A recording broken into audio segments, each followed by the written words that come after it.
Hey, everybody, this is David Paul, your host of the Capital Stack podcast, where we talk to investors, founders, operators about all things value creation and startups. Today, I am with Ed Wilson, who is the managing partner of Impulsum Ventures, which is a $10 million seed stage fund focused on investing in health tech, fintech, and consumer tech, and based out of Santa Monica. Ed, how you doing? Dude, I'm doing fantastic. Beautiful sunny day here. Just closed our fourth deal and just putting one foot in front of the other. hmm I remember this one time I met you in Santa Monica, and I think we were stepping over homeless people as we were walking, and I was having a conversation with you about storytelling around a second fund for us, and you're like basically, David, you have to sell a story that there's an opportunity, not that you just need money. Yes. Yeah, That was really 100%, good right? advice. I mean, Yeah. it's funny. I don't even remember giving this, but like at the end of the day, like especially right now, we're in this space where like there's a lot of different funds out there. And it's like, what are you doing that's really unique? Like, what are you doing that makes it so you have an edge over somebody else? Right, because everyone's going to say they have proprietary deal flow. Right. Everybody has You a know, network. Like, everyone's got a network. it's all there, but it's like what makes it so like in a competitive situation a founder picks you or you're able to just kind of get in there in a way that other people aren't and you're able to kind of see something that other people just aren't able to see. Right, right. And then we'll get into like kind of your process, but why don't you give the audience, which includes like my mom and like some random people, like a little bit of background on yourself, and where Impulsum kind of generated from. I will, but it's also interesting you say that thing about your audience because I was just sitting down with a friend of mine the other day who works with influencers, and he gave me some stat where it's like if you have 300 listeners, you are in the top 10% of podcasts. Oh, really? Yeah, it's just like it's such a grind to get there and then to maintain and keep it. But like the hardest thing is people, and then the average dropout is like 2 episodes before like somebody Really? says like I don't want to do a podcast anymore. So is that like 300 per episode? Yeah, Okay. yeah. All right. I'm So I'm you're halfway like there. close. I'm halfway there. Yeah. Yeah. You're like you have only need like 298 more people. Yeah, no, exactly. Like the bar's not that high. What was the question again? Tell the I don't audience know. about myself. I don't know. Yeah, tell the audience about yourself. Okay. So I was born in Palo Alto. Dad was a entrepreneur in the tech space. Mom was an architect. I got out of high school, went to college at Occidental, decided I want to be an architect. I did that for a while, realized that it was the real estate developer that was having way more fun because they got to decide the project. So I ended up moving into that, and I was doing some eco-friendly real estate development, high-end residential type homes. Loved that. Wanted to learn more. Ended up going to Columbia to get my master's in real estate development. Got out in 2009, and nobody needed a building built. I was No, like yeah, literally sitting there just yeah. being like, oh, I've had this like skyrocket of a, career from college. Then all of a sudden, like all my money was spent on grad school and I was back at home living in my parents' basement. Like it was just like, it was Yeah. ridiculous. The epic unveiling of Ed Wilson, and then you're right back home. Totally. Like all my friends are talking to me. They're like, dude, I think you're going to get paid like six figures when you get out of school. I'm like, yeah, I don't know. I don't know where I'm going to go. And like literally just nothing. So ended up when I was in Seattle. They'd moved up to Seattle at that point, and my dad had a little. He had a closet that like had a light in it in his office, and I was like, "Can I take the closet and I'm just gonna like hang out my shingle and start doing consulting and figure out what to do with my life?" And I started doing that and running financial models for people and all that stuff. Did he And charge you rent, or was that like he free didn't to charge you? me rent, but I was free labor because anytime that he needed a model built for like a company that they were looking at investing in or anything, he would have me do it. Like I Mhm. create these waterfall structures, all those kind of things. And I started taking a few meetings that he wanted me to join for, and I was like, Dad, this is amazing. Like, how do you become? I want to become a venture capitalist. Like, how do you become that? And he's like, I have no clue. He's like, I don't know how I became a venture capitalist. I was a successful entrepreneur and made some money, and I started investing my own money and then my friend's money, and we started working together and building stuff. And he was like, like there's like three ways you do it. Like one is you're an incredible operator, and then people want you to, be part of their funds because you add that value. Two is you have, money, so you're writing your own checks. I know that's not you because you're living with me and mom right now. And then three, you got hired right out of school, but you've been out of school for about a year now. So like, I don't think it's going to happen for you. And so I was like, Right. okay, like I'm going to figure out how to get in here. Started thinking about companies I could do and all that stuff. And in fact, my first step was I called the smartest person I knew, who was my roommate in college, who was literally a rocket scientist, and he were like, and I were brainstorming ideas. Before we could come up with something, I ended up meeting one of the founding partners at Anthos Capital, and he took a real kind of liking to me. And I think there was this kind of dual reason why he did it. One was because of the fact that I went to grad school, so I had this kind of like quasi finance background. But then also, I was a sponsored skateboarder when I was younger, and Nice. Okay. the world of consumer and tech and all this stuff, a lot of interesting companies come out of subcultures. And so essentially, just from kind of being who I was and being around the people that I engaged with because of skateboarding, I knew a lot about, up and coming bands, up and coming clothing companies, like food trends, all these kind of things. And that led its way into tech as well. And so I ended up joining them. I think that was like around like 2011 or so. And I was with them for close to 10 years. And it was this amazing run where I saw them go from a, $30 million fund to a $760 million fund. And just learning a tremendous amount from everybody there. And in the back of my head, I always knew at some point I wanted to start my own thing. It's just like kind of the world that I was Right. brought up in. And it wasn't until I met my now partner, Adam Neff, that I like, we had the thesis on like, hey, if we were to start our own fund, how would we make this thing different? And how would we make it our own? And so when Adam and I got together, and actually, let me give you like a quick background on Adam because I think it's kind of important to the story. So I have Hmm. this whole VC background at this point, and Adam has been a operator and an entrepreneur his entire career. So his kind of claim to fames are uh, first app on the Facebook platform called Causes, Oh, viral cool. fundraising for nonprofits. Then he became the head of growth and monetization for a company called 20, which was the Facebook of Spain.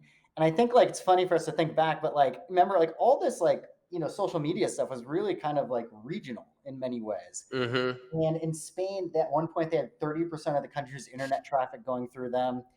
He, grew their revenue 10x, and then they sold it to Telefonica for $100 million, which seemed like a lot of money at the time. Stayed at Telefonica, did some stuff in their voice over IP systems, came back to the States, started a fintech company, which was a peer-to-peer payments company called Ledge. Ended up selling that to Apto Payments, where when he was there, they were like, "Hey, Adam, you're smart. Like, help us figure out like how to create the Coinbase card of Europe." So he created this card that basically you could buy croissants like using Bitcoin and all that kind of stuff. I like how And you say croissant. is that the right way? I think Croissant? it was very it was very eloquent. Yeah. Okay. Good. Yeah. Um, and when he came back to the States, he thought he was going to take a break for a little bit, and he kind of just snowballed creating this development studio. And he was working on areas in healthcare and fintech and really complex stuff for companies that were mostly just run by his friends. And when he and I started getting together, we just started surfing together, just hanging out like we did back in the day. And it was when we were like hanging out on these surfboards and chatting about venture and tech from our two worlds. We're like, what would be really helpful for a seed stage fund if they were more than just advice, if they were more than just connections, if they actually had operational skill sets that they could loan out to these companies that they invest in. And Adam was like, well, like, yeah, I have my development studio. Like, we can leverage the resources that we have here. So, what Impulsum Ventures ended up morphing into is essentially like almost like just a pure seed stage venture fund. However, we also run a separate entity that is a development studio that since we control 100% of it, we can leverage those resources for the companies that we invest in.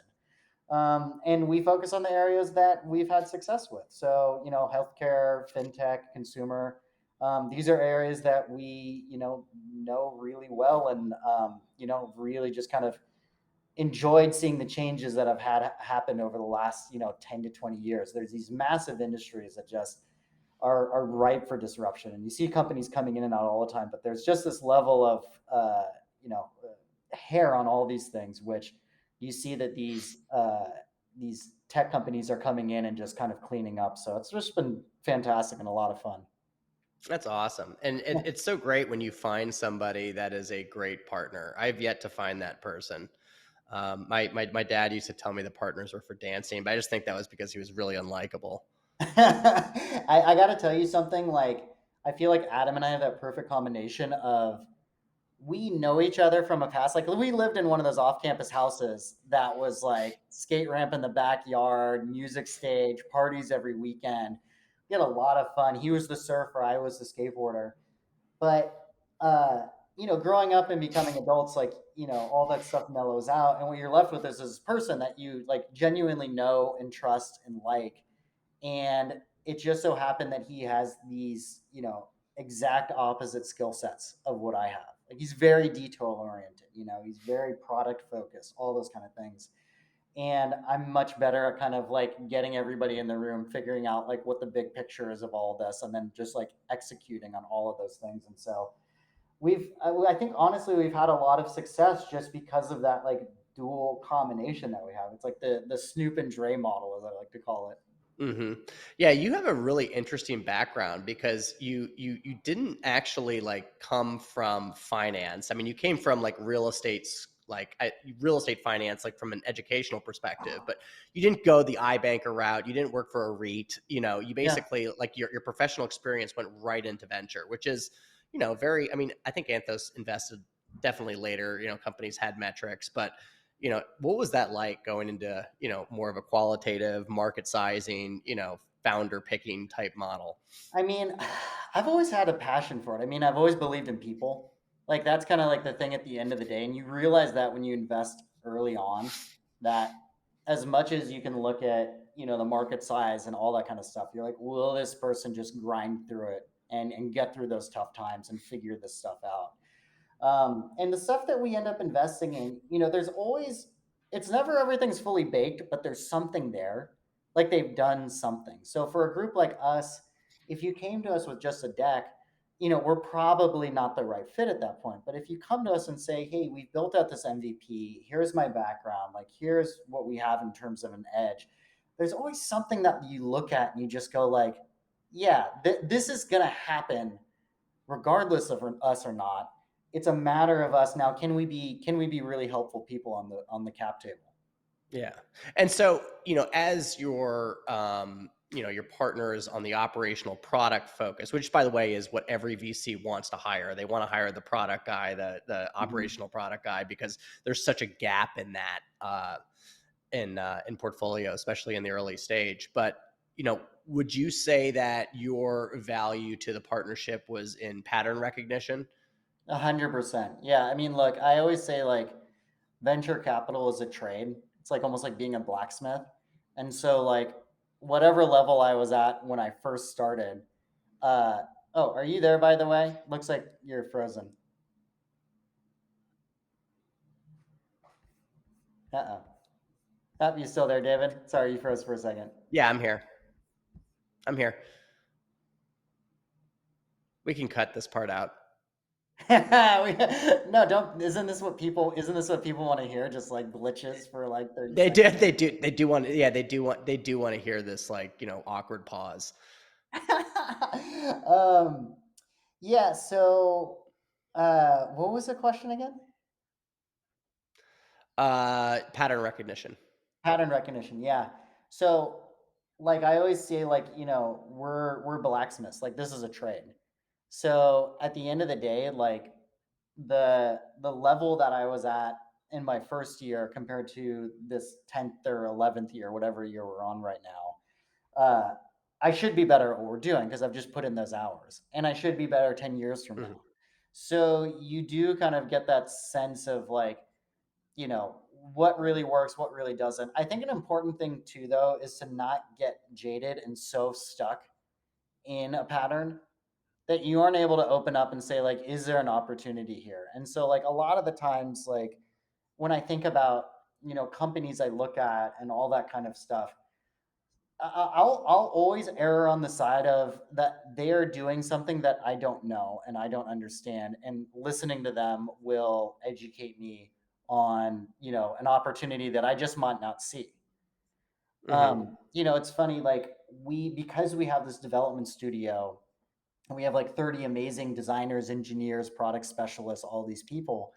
Uh, like everybody says like, well, why don't you just like become a venture studio, and like why don't you guys just like build your own stuff and like create your own ideas. The truth of the matter is like when I look at what's in our portfolio right now, I would have never thought of those ideas because I'm Right. not so immersed in an industry that you realize what those pain points are. And so I would much rather leave that up to the founders and the entrepreneurs to come to us with these incredible insights that they have from working in these industries, and for us to be able to support them in that process. Yeah, I mean, that's what I tell founders. I say if I was a great CEO, I'd be one. Right. And I think I that's mean, really hands down. important, and that's really cool that you recognize that. I think a lot of the times investors, because they see a lot, can sometimes get in this level of like, well, I've seen a lot, so like let me give this, advice that you have. But every company is a little bit different. And I Totally. think for us, at least our MO when we work with founders is like, we're there to support you and there to help you. Like, as long as you're not doing something like egregiously wrong, we're really going to just sit there and say, what do you need from us? Hmm. And it's less of a, I've seen these people do this and let me get in there and let me talk to this member of your team. It's like, no, let's step back. Let's let you do your thing. Know that we're there to be a team member to you. And what's interesting is like, out of the companies that we've done now, we're board observers, but we are not board members. And I don't know if like it necessarily makes sense at this stage to be a board member. Hmm. If, at the end of the day in these early phases, like what you want is you want your companies to come to you with their problems so you can help solve them, versus feeling like there's almost like a, parent relationship or some kind of dynamic that doesn't put you guys on an equal playing field. That just Hmm. is basically like, what my, the dream scenarios are when something's going wrong and our founders say, hey, this is what's happening. Can you help? And because we have this studio, a lot of the times the answer is yes. Hmm. Yeah, no, I think about it the same way. Like, I want to be the first call when things don't go well, and Yeah. creating that like that safe space there that a founder can come to. And candidly, like I think that um, it's that there's just I think there's just a natural, and I'll admit this personally, like there's just a natural insecurity. I think when you're around just such greatness, right, from a founder, and Yeah. you're seeing all this progress, and like you just feel inadequate, or I just feel inadequate. And so like I just try to push value onto them that they may not have asked for, like, you should talk Yeah. to this guy, you should talk to this customer. And it's Yeah. like they don't need that. You know what I mean? And that's more of me than them. Yeah. Yeah. And I think that's like, so first of all, this it's a nice thing too that like your inclination is like, how can I help? Hmm. You know what I mean? Which I think is important. Which I think a lot of the times when the big thing that I realized about myself, which I didn't appreciate until you realize how valuable this is for founders, is that network that you've been building like over Hmm. the last, 10 plus years that you've been in venture. Because when you think about it, like somebody who sits and builds, incredible product all day and focuses on sales and all that kind of stuff, there's only so many hours in there they can focus on this. There's a point when they're going to say, we need to raise a series A, we need to raise a series B. If you can help them navigate that in an efficient way, that's worth a tremendous amount. I mean, that's Hmm. capital that keeps their businesses growing.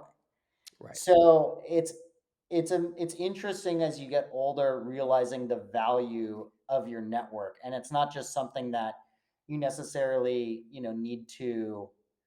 It kind of happens automatically in our world, but Hmm. it's something that is really important to companies. Right. Like how deep are these relationships that you have, right? And yeah, I mean, Totally. because the bottom line is I mean, there's no way I can make an operational like suggestion that is, remotely like, I mean, I guess you could just say from previous experience, but like you're not there. You don't talk to Right. their customers, you don't talk to their employees. Like how can you, how can you really make a really good like operational call unless you're an operator and you're working side by side. So how does that work on the from a finance perspective? Do you just do they just pay the dev shop on like a discounted rate? Is it, how does it work? Yeah, it's actually really simple. Essentially, if like a company like that is in our portfolio is like, hey, I need some help on my UI UX, like, can I, or like, we need these banner ads done, or like, this thing. We'll look at it and we'll kind of say like, okay, it's going to take like people a day or so of work. Like, it's not that big of a deal. Like, let's just do it. We'll just do it for free. And that's Right. just us being that kind of great value add. Now, if somebody comes to us and says, we've been looking for a head of product, we haven't found that head of product. Um, we know that you guys know this space inside and out. You guys have built in similar areas before. Would you want to take on running product for us? We'll look at that and we'll say, okay, that's like that's a big deal. That's a heavy lift. That's going to take like, 3 to 4 of our people on this. We're going to charge you, I'm making this up, but like, we're going to charge you 10K a month. Hmm. And that literally just covers our people. So Hmm. we're not making any money off of that. And we literally just say to them, look, this is what we're offering. If we're doing a good job, take it. Let's keep doing it. If we're not, again, our most important thing is your equity piece.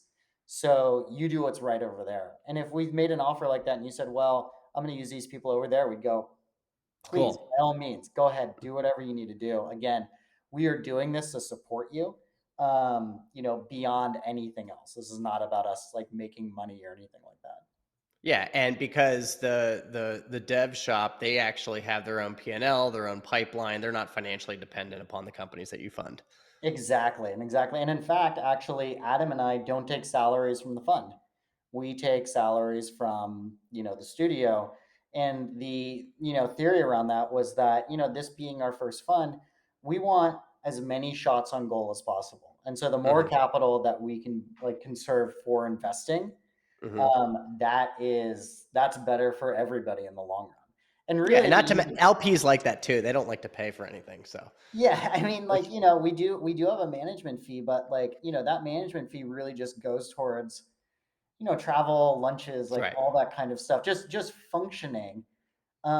And at the end of the day, like, we're actually probably going to be like 50% below like what we expected. And we do like, I think, a very good job of just being conservative about saying like, hey, management fees are for running the fund. We're taking it out of this bucket. And I think just people really appreciate that kind of transparency. Hmm. Yeah, no, I think so. That's definitely, I feel, a very important value add. So, I think you talked a lot about network, and I wrote some notes down because I think that they're, really defining what network means and like, how do you pull apart value? What are some of the other, like in your mind as a seasoned venture capitalist, like what are the other like two, like how would you rate that in number of like the three most important things a VC has to do? Man, it's almost like kind of that real estate thing where it's like, location, location, location. Right. That's Right. network. Right. At the end of the day, your network helps out with your deal flow. At the Hmm. end of the day, your network helps out with your portfolio companies when they're trying to do sales. Hmm. And your network helps out with your capital raising for the fund. Hmm. So, when you think back to, all of the coffees that you've had over the years and all the, dinners and that sort of thing, it really adds up. But I think a big important thing in the long run is that uh, you bring value to other people when you're doing it. Hmm. So like, Hmm. I was actually just out at a lunch with a friend of mine who's an entrepreneur, and I asked him at the end, I was like, is there anything I can do to help? And he's like, that's the VC question at the end of the day. Like, you have to Hmm. be a person who wants to help people regardless of whether you have something, like there's something for you to gain. Yeah, you have to want to help. You have to want to help, and it's like you want to see your friends succeed. You want to see people who have these great ideas, go there, whether there's something in it for you or not. And at the end of the day, like we are this ecosystem, like we are this network of people. And when if you were to look at your LinkedIn, you're probably connected, 1 to 2 degrees, from everybody that I know. Like this Hmm. is a relatively small but global group of people. So, at the end, like, if we're able to make this, a whole asset class more successful, it should be good for everybody at the end. Oh yeah, no, absolutely, absolutely. So you launch your fund, Hmm. and you have, I mean, I would consider, based on what your targets are. I mean, pretty generalist. I mean, you're doing B2C, you're doing B2B, you're doing healthcare, you're doing Yeah. fintech, you're doing consumer. So how do you think about like your investing, like your investing parameters in your deal, in your company selecting process, and are you doing thematic kind of themes, or what? So here's how I think about our vetting process, and it's a little bit different than I guess everybody's is different, but I'm that first layer of kind of looking at a company and that filtration process. So I look at it from kind of that traditional venture capital lens of market size and competition and what they're building and how far along that company is and the whole profile of the team that they have that's set up. Then from there, we go into kind of that analyst side of things where we have our associates kind of dig in a layer bit deeper on all this stuff and kind of like really kind of vet through to say like, okay, like, are they doing something that's really differentiated? Is there really value that they're creating here for their customers? And then we'll have those entrepreneurs then sit with my partner, Adam, and he and I will do a call and all we'll talk about is product. And Hmm. that's a really fun call because that gets into the nitty gritty things. And again, stuff that like, is way above my pay grade, Hmm. but Adam lives and breathes on a daily basis. And I would say at that point, that's when we really get to know a founder. And that's when we really start to understand how deep do they understand the problem that they're solving and the complexity around it. And especially when you're dealing in a healthcare or fintech space, those problems can be very complex. And then from that standpoint, even onwards, we might have them speak to some of our advisors or some of our team members on the studio side who build in that area. Or, going to our advisors like, um, you know, Andy Cara, who was one of the like founding, technical people on SoFi, or, Sasha, who's the CTO of Thrive Market. Like, these are people who really can like vet through and like understand things at even like a tighter level than we do on our standpoint, when Adam's going through it. And from that we're able to kind of make decision. And then at the end of the day too, we are value sensitive. So like, there's funds that just kind of sit there and they say, hey, just being a part of the deal is good enough, and then we're there. But I think in this world, ownership is important. When you want to do something, there's a lot of stuff that you look at. We'll look at probably 500 deals this year and invest in five. Hmm. And I want there to be a kind of very clear, like, checks all the boxes. Like the opportunity is almost hitting you in the face, and you're so excited about this, you can't sleep. And unless all those things are there, we're just gonna, we're not gonna do it. It just won't be a right fit for us at this stage. We're not in the spray and pray phase of like a bigger fund that's just like, hey, let's do some bets, let's see what happens. We'll double down on the ones that work out. Yeah, and I mean, I consider 5 deals a year, $10 million fund. I mean, that is convicted. That's conviction with seed Yeah. investing, and I think that's awesome, because you really have a chance to lean in and help and do what you need to do, which a lot of people say they do and they don't. Yeah, it's fun because if you think about it, at the end of the day, we'll be somewhere between 12 to 15 investments or so. And we want to have bandwidth to actually be able to make good on the promises that we make up front. And, there's only so much time in the day. There's only so much, mental bandwidth that you have. And so being able to be close to those people and knowing that they can call you, they can text you, we're on Slack channels with everybody that we've invested in. It's a really, I don't know, it's a really great, I don't know, it's been a really fun, fulfilling process. That's awesome. And Mhm. so I mean, the big elephant in the room right now, specifically when we're talking about like the market in real time, and this is an evergreen show, so I mean people don't know what that what that could mean, but we're in the second quarter of 2022. The markets are having a bloodbath. There's a lot of uncertainty. How do you think about valuing seed from an ownership perspective? There's almost this weird thing where, look, because there's a lot of money in the market right now, there's almost this level of like, if you're raising 5 million, then your company's worth a post of 25. And if you're raising, Correct. like 3 million, you have a post of 15, and like so on and so forth. Um, the way that I think about it is we really look into the models and we say, like, what is going to be the capital needs of this company going forward? And when we look at our position that we have at the beginning here, if we maintain our pro rata, or even if we end up getting diluted a little bit in later rounds as things come along, do we have an exit that could be 10x or above? Mm-hmm. And so then that also looks at to what, is the industry that you're investing into and what's the size and potential of that company. Mm-hmm. There's companies that we're investing in that, they could have an exit of, you know, 250 or something like that, which Mm-hmm. depending on the valuation, could be a good thing or a bad thing. But as Right. long as you back into saying like, hey, at the beginning, we feel comfortable with our ownership because we know that the most likely scenario of this is this threshold and we'll make the multiple that we want on it, then we can say yes at the end of Mm-hmm. the day. And if anything's above that, fantastic. That's just kind of icing on the cake.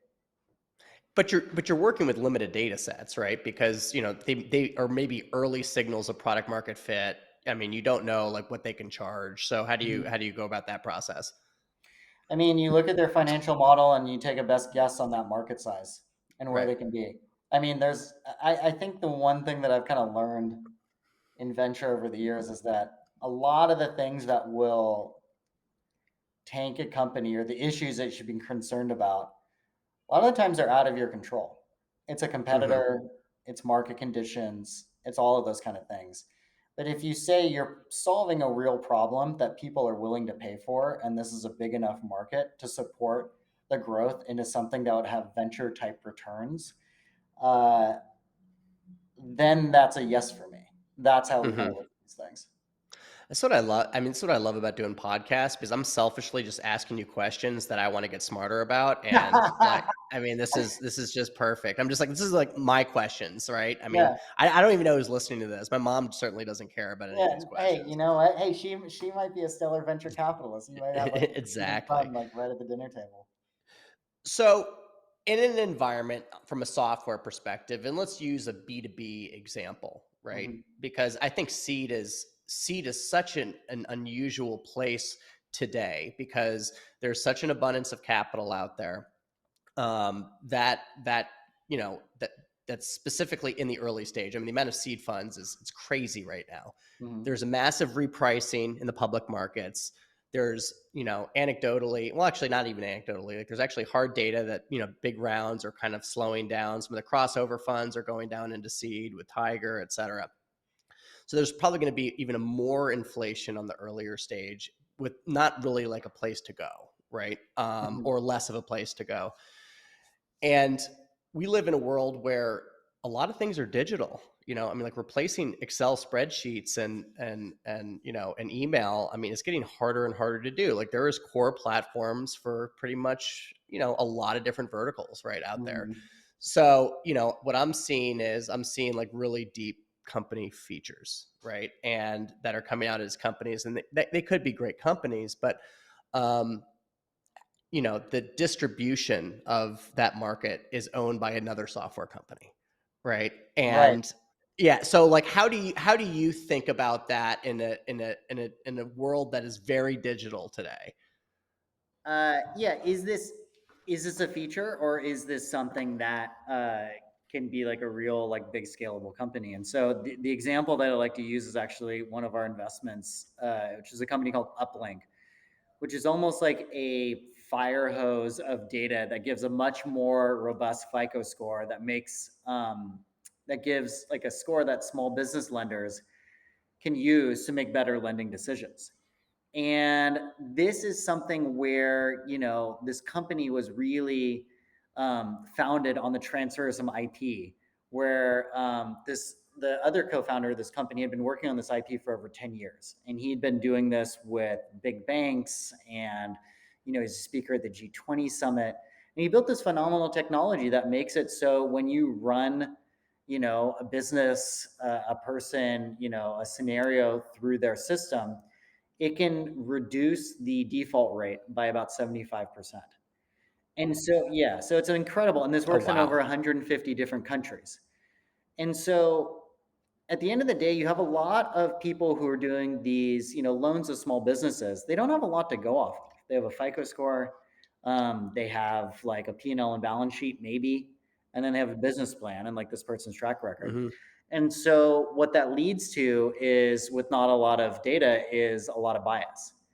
And so what you find is that, less kind of minorities are actually getting these loans, which, could be very much well deserved for them. But with something like Uplink, they actually give real detailed information that then will allow more kind of data driven decisions to happen, which should lead to a better equalization of who's actually getting loans at the end of the day.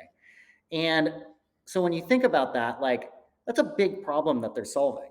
And it's a big market. And there are Hmm. these small business lenders and there's these new neo banks that all want to do lending in a better way. If you can reduce somebody's default rate Hmm. and then also allow them to loan more, that means they have more capital to work with, which means that they have higher management fees and they're able to grow and scale their business. So that's a huge problem that they're solving in an area that's been pretty, like, pretty archaic for a long time. So Yeah. yeah, I think about them as I say, like, that's something really big and solid somebody is building, not necessarily just kind of aggregating information to put it onto one dashboard so it's easier to work with. Yeah. Yeah. There's some underlying IP that, gives them a unique edge. Mm-hmm. So how do you think about product development in the early stage and MVP? I mean, everyone, again, we're living in a very digital world now. I'm not entirely sure that the old MVP, the lean startup MVP, is as applicable anymore as like people really are used to great UI and UX. And so, how do you think about that? I don't really have a great answer for that. And that's why I have a business partner who lives and sleeps product. Hmm. Because I'm sure if Adam was on here, he would have like some incredible answer for you on how he thinks about it. But uh, I kind of like, the people that we back, and you get to a standpoint where you almost just kind of decide they know what they're doing on product. Our idea is to be there to support them. We have the development studio to support them.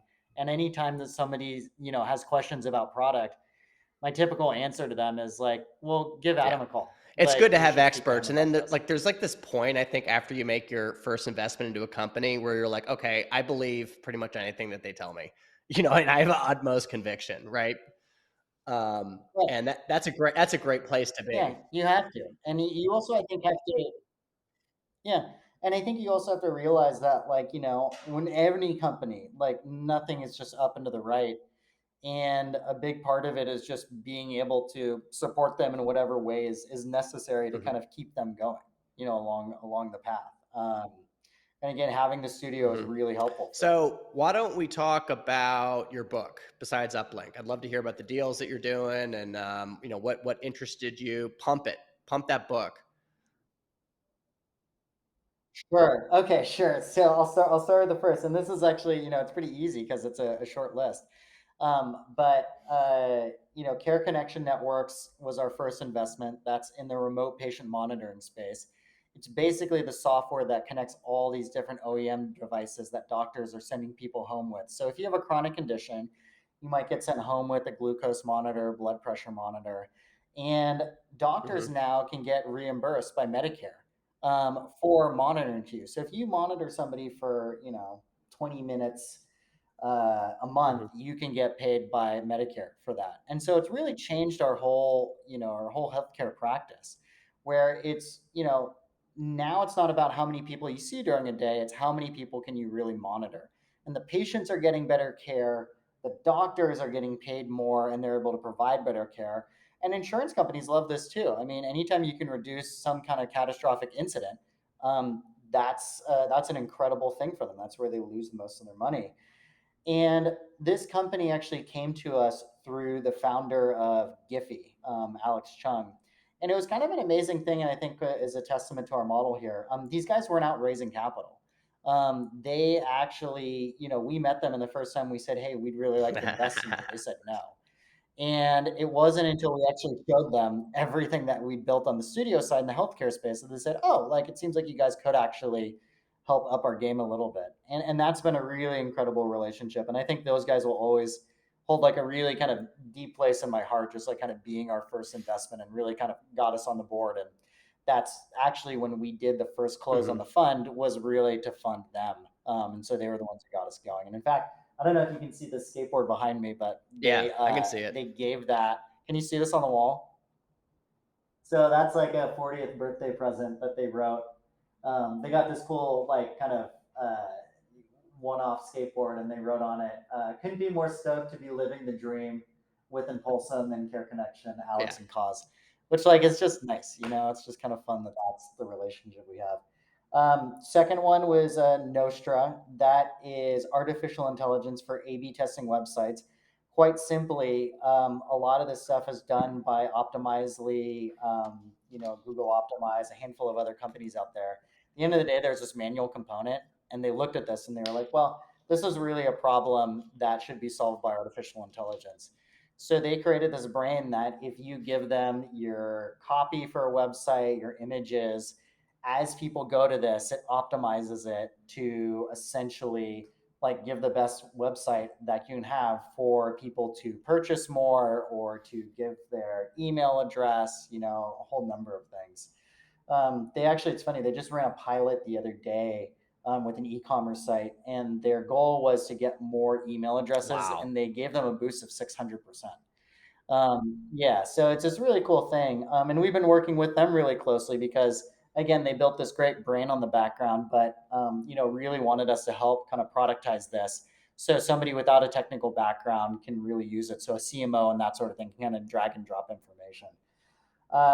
So there's that one. And then Uplink we talked about earlier. The fire hose of data that helps small business lenders make better lending decisions. And then the fourth company that we invested in, which is actually today we wired over the money, is Edge Markets, and that is in the sports betting space. And essentially, what it is it's Cool. a almost like a buy now pay later in the You sports mean betting bet now, space. pay It's a later? really cool company. You And bet now, pay later? what'd you say? Bet now, pay later. Exactly. Well, you put some money in, and they match your money, and they get it to the legal sports betting sites. And it's if you win or you lose, you just pay them back in 4 weeks, zero interest. All that kind of stuff. If you decide you want to pay back early, there's a small interest charge on that. But it allows people to kind of leverage their sports betting. And the kind of cool part about it is that this whole world of sports betting like this is really something that happens like off book, in the black market. And that's where you have the bookies who will let you borrow money, and they'll keep letting you do it until you're in a Right. hole and they break your legs because you can't pay them back. And almost I look at it like in the like almost in the way like the cannabis industry is. Like if you look at the size of the legal sports betting market versus the illegal sports betting market, it's like the illegal is like almost like three to Right. four times bigger. And so essentially, like they looked at this and they're like, well, the same tools that is being used in this illegal space, let's move it in the legal space, and let's create it in a safe area where there's kind of guardrails for people as they bet, so they don't get in over their head. And then also like now this is taxable. So like you think about like the aspects of this where it's like, again, I always like to compare it to cannabis, where it's like this has been going on for a long time. Let's create a system around Yeah, it it works so it for actually everybody. works for us versus against Yeah, us. from a tax perspective, right. Yeah, Yeah, it's really from fun. It's a a really health perspective. totally. Ed, this has been great. Some Hmm. canned questions for you at the very, very end. What's the best piece of business advice you've ever gotten? Um, the harder you work, the luckier you'll get. I like that one. Well, that wraps it up for another episode of the Capital Stack podcast, where we talk to entrepreneurs, investors, operators, about, how do we get a great idea into a great company, and how do we capitalize it, and how do we scale, and talk to one of the best venture capitalists I know, Ed Wilson. Thank you so much for coming on.